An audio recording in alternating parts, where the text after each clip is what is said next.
انا الحلقه دي مش مرتبه لاي حاجه، بس انا اكتشفت في حاجه كده او نقطه ضعف ممكن تكون عند ناس كتير قوي، وده اللي انا طالعه ان انا اتكلم فيه النهارده.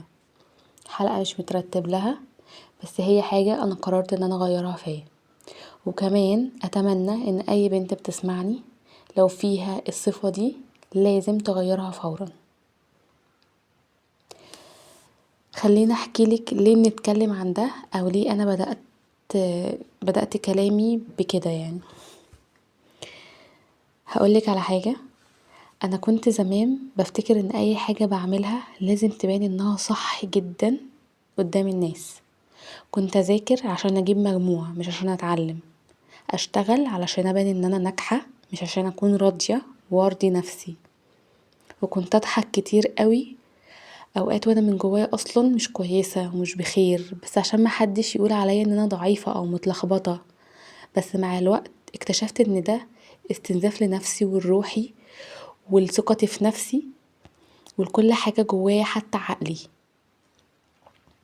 فاكرة يوم قعدت مع نفسي وسألتها، هو انتي بتعملي كل ده عشان ايه او عشان مين او عشان ترضي مين؟ ترضي نفسك ولا انتي اللي بتعمليه ده عشان بس ترضي الناس اللي حواليكي؟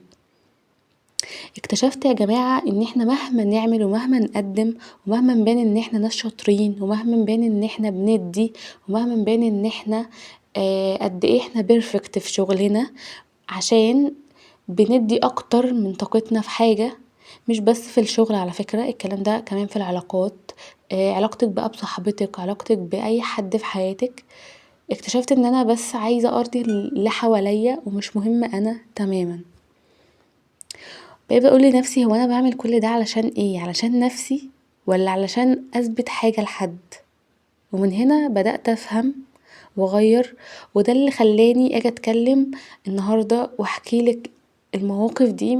يمكن انتي كمان تكوني زيي وتعملي ستوب كده في حياتك وتشوفي هل انتي الحياة اللي انتي عايشاها دي انتي بس بتعملي كل حاجة فيها عشان نفسك وراضية عنها، ولا عشان تثبتي حاجة لحد.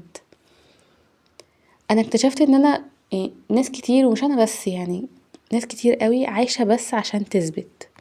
في انواع كده من الاثباتات اللي بنقع فيها من غير ما نحس، زي مثلا ان انا ابقى عايزه اثبت نفسي في شغلي مش عشان اثبت نفسي، لا، انا عايزه اثبت حاجه للناس اللي معايا وعايزه اثبت لمديري ان انا شخص شاطر جدا عشان بس يتقال عليا ان انا شاطره.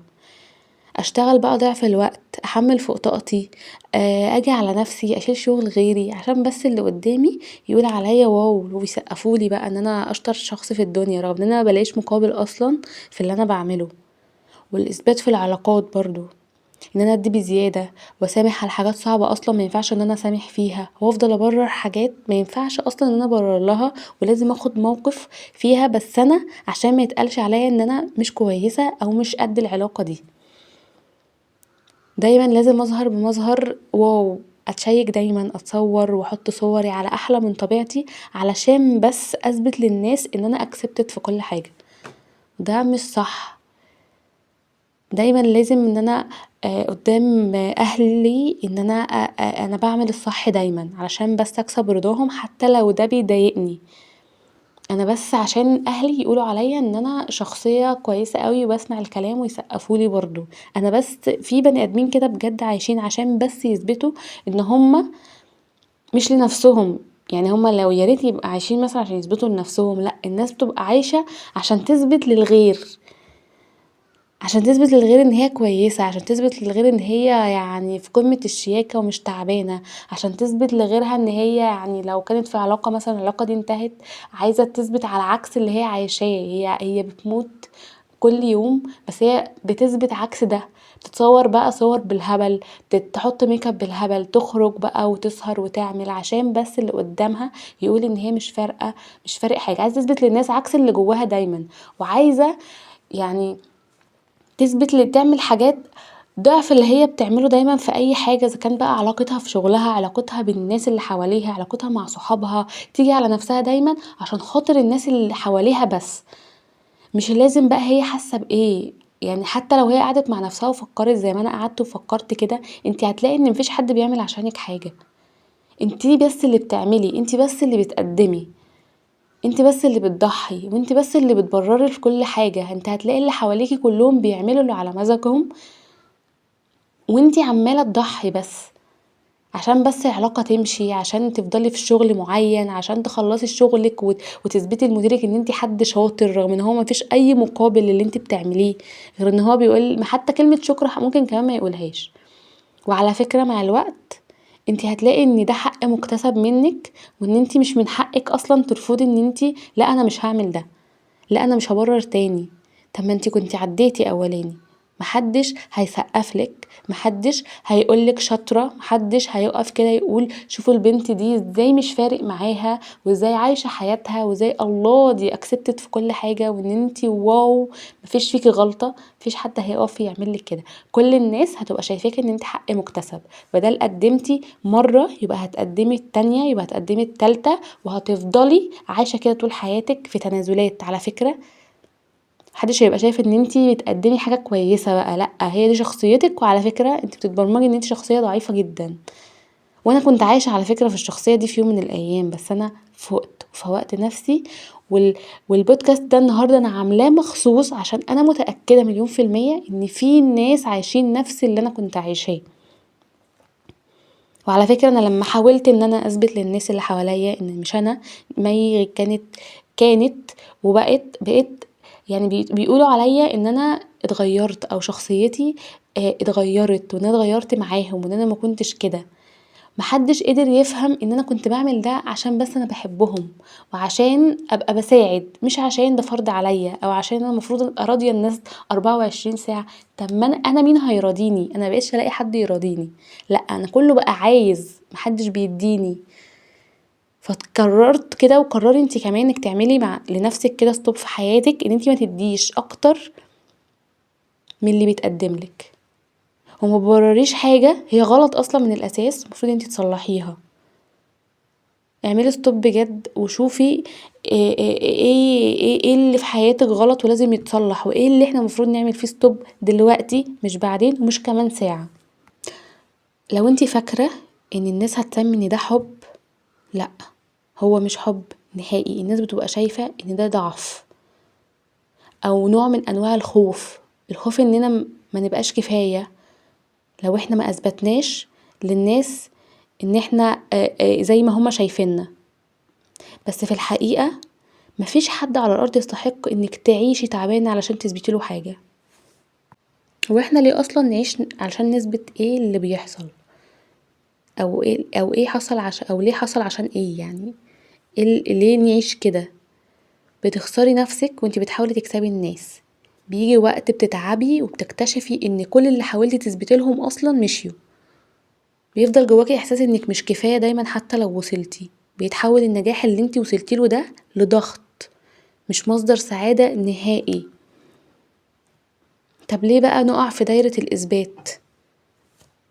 أنا عارفة إن احنا اتربينا على إن احنا خليكوا قدوة، الناس بتتفرج ما تغلطيش، المجتمع ده ملوش أي لازمة. على فكرة المجتمع هيقيمك من الشهادة بتاعتك، من شكلك، من فلوسك.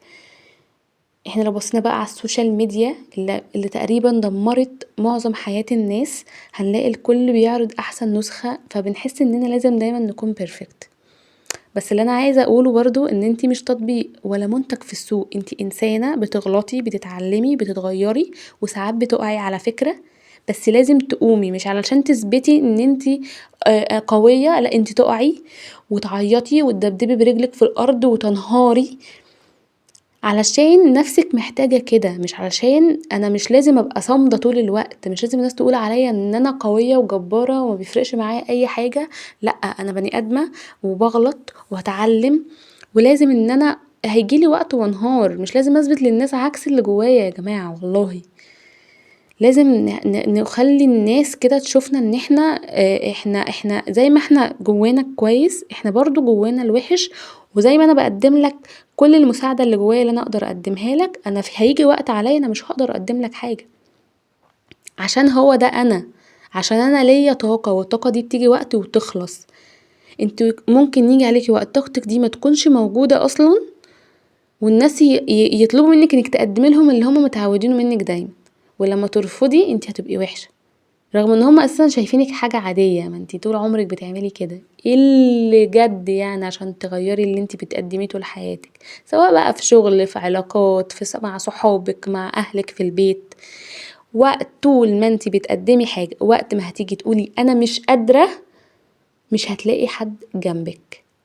فدايما قدمي بمؤنن، ما تقدميش اكتر من اللي انتي تقدري تقدميه. هتقدري تقدمي 1%، قدمي 1%، ما تقدميش 1.5%، عشان النص ده هيتحسب عليكي فرض بعد كده. خليكي كده قولي لنفسك كل يوم انا مش محتاجه اشرح حاجه لحد، انا محتاجه اعيش لنفسي. اقبلي اخطائك وتعلمي منها، ما تنكرهاش قدام الناس. اختاري دايما الخطوه اللي تريحك مش اللي تبان صح. لو حد شكك في نيتك، ده مش شغلك على فكره ان انت تثبتي له ان نيتك دي يعني اصفى من اللبن. خليه كل واحد يشوفك بالصوره اللي هو عايز يشوفك بيها. شايفك حلوة فتمام، شايفك وحشة فمش مشكلة. ما تبانيش ان انتي او ان انت تتعبي نفسك لو 1% ان انتي تثبتي للي قدامك انا نيتي كانت كذا.